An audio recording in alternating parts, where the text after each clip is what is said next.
झाड़ू लगाने वाला एक वैष्णव गोवर्धन में झाड़ू लगाता, दर्शन नहीं कर पाता था। दर्शनार्थी ऊपर से आते, उनसे पूछता था आज पगड़ी कैसी, आज माला कैसी, आज श्रृंगार कैसा।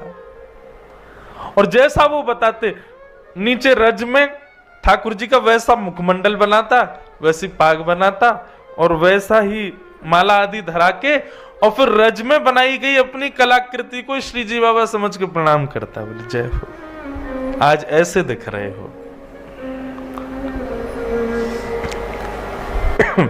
एक दिन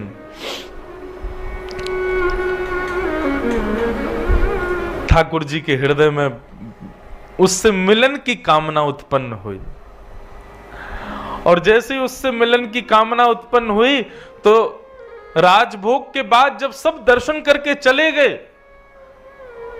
पूरा गोवर्धन खाली हो गया, सब लोग जाकर शयन चले गए, 1-2 बजे सब सो जाते हैं दोपहर में।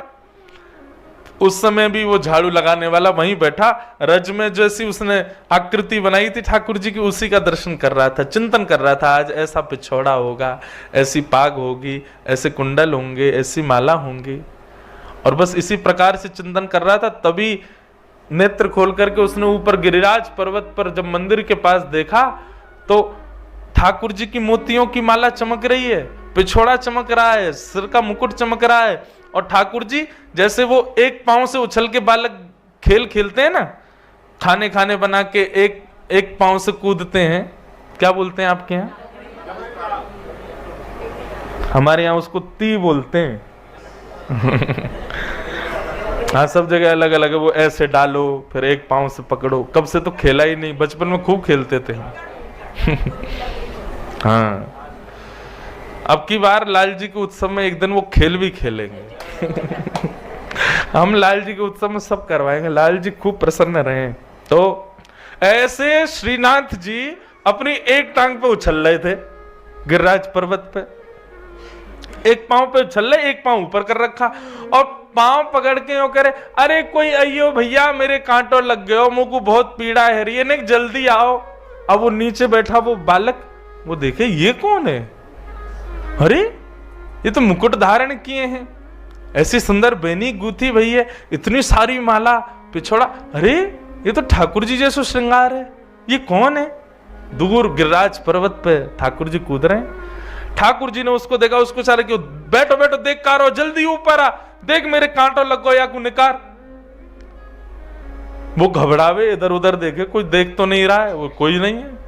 ऊपर ज्यों ज्यों समीप जावे ठाकुर जी की, ज्यों ज्यों कमल नैन ठाकुर जी, सुंदर थोड़ी को चुबुक चमक रहे हो है, माथे को रोरी को चंदन चमक रहे हो है, ऐसी सुंदर ठाकुर जी की छटा देख करके जैसे जैसे सिड्डी पे ऊपर चढ़े त्यों त्यों मूर्छा आती उसको। वो मूर्छित होता, फिर संभालता, फिर चढ़ता, फिर मूर्छित होता, फिर संभालता, फिर चढ़ता।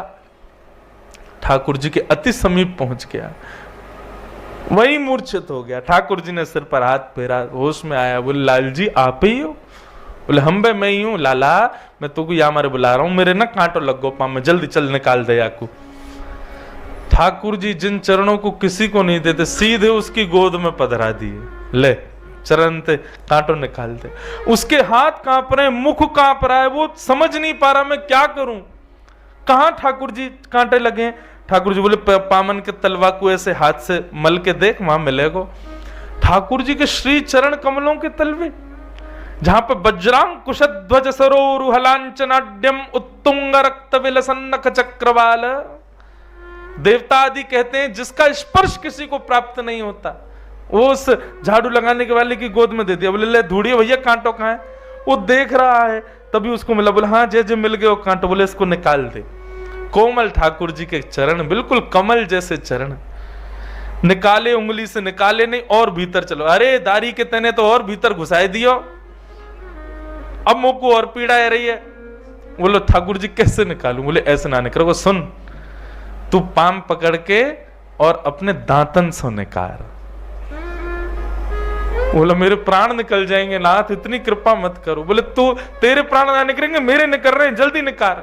जबरदस्ती कृपा कर रहे हैं उसके ऊपर, और वो कोई कांटा लगा थोड़ी है, बस उस पर कृपा करनी है ठाकुर जी को। उसके मुख के पास अपने चरण दे दिए और वो अपने दांतों से ठाकुर जी के कांटे को निकाल रहा है। ठाकुर जी बोले चल, अब मुंह को लेके चल। बोले कहां चलना?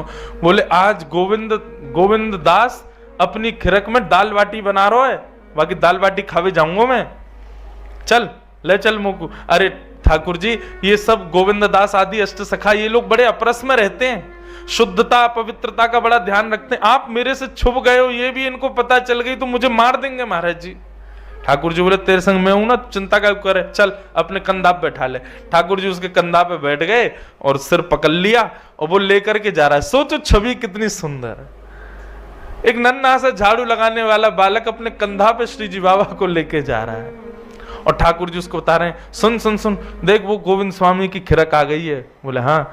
वो तू यहीं मुंह को उतार दे और तू यहीं छुप जा, मैं जा रहा हूं, और सुन यहीं रुक जाइयो, तेरे का जो बाटी मैं ले आऊंगा, तो भी भूख लगी होगी।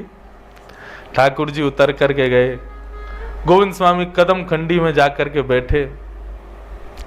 गोविंद दास बोले आ गए जय जय? बोले हाँ आ गो। अच्छा ये लीलाएं सबको नहीं पता होती थी अष्ट सखाओं के साथ। राजभोग के बाद ही ठाकुर जी लीला करते हैं बंधु। ये वृंदावन में जो लोग यूं सोचते हैं 12 बजे के बाद मंदिर बंद, ठाकुर जी सो रहे हैं, गलत सोच रहे हो आप। ये 12 बजे जो मंदिर बंद हुए और 4 बजे, यही तो लीला का समय है। ठाकुर जी इसी समय कृपा करने जाते हैं किसी पे, ये सोते थोड़ी है। ठाकुर जी गौचारण का समय, लीला का समय ठाकुर जी का। ठाकुर जी पहुंच गए। गोविंदास जल्दी भूख लगी है, मुंह को जल्दी खवा, बाटी खवा। और गोविंदास बाटी सेक करके चिमटा से उठा के ठाकुर जी के आगे पत्तल में धरे। सो ठाकुर जी ने खामे ने खा के सोई वाकू जेब में भर ले अपनी, बाकी काजे लेके जानी है, खड़ो बेचारो लेके आयो मुंह को। जहां 5, 6, 7 सामान्य बाटी खाने वाले लोग होते हैं, ठाकुर जी कम 15-20 तो खाते हैं। 56 भोग देखा ठाकुर जी, हमारे ने 100 से लाला, इतनो बड़ो, इतनो सो वाको पेट, और 56 भोग देखो कल कितनो, पूरी नाप भर गई महाराज। ठाकुर जी को पेट नहीं है, कुआ है, कितनों खवाए तो भरे ना है, खूब प्रेम से मामे। तो गोविंद दास ने पहले इतना आटा लगाया था कि उनको पता था कि लाल जी 20-25 बाटी तो खाएंगे, और वो भी तब जब राजभोग पाके आए हैं, राजभोग आरती हो गई है। पावे में तो बड़े निपुण है हमारे लाल जी। ठाकुर जी बोले अब गोविंदास पेट भर गो हमारा, तो अब हम जा रहे हैं मंदिर, अब जाके नेक देर सोमेंगे, फिर 4 बजे उत्थापन आरती होएगी। गोविंदास बोले जय जय, बड़ी कृपा। जैसे ही ठाकुर जी खड़े भये, सो ठाकुर जी की पीतांबरी इतनी फूल गई, बाटी बल रही जेब में। गोविंदास बोले जे का है रो? ठाकुर जी ने रुकियो। बोले कहा ये इतनी पीतांबरी ऐसी तुम्हारी कैसे फूल गई है? ये तो तब फूले जब आप नाचो, जो गोल गोल घूमो तो ऐसी पीतांबरी फूल जाए आपकी, ये इतनी कैसे फूल गई? कहा भर रखो भीतर? ठाकुर जी बगे कछु ना नहीं। गोविंदास ने पकड़ ली, देखे तो भीतर थे महाराज गोजा में बाटी भर रखी है। ये जेब को ब्रजभाषा में कहें गोजा, गोजा में बाटी भर रखी है।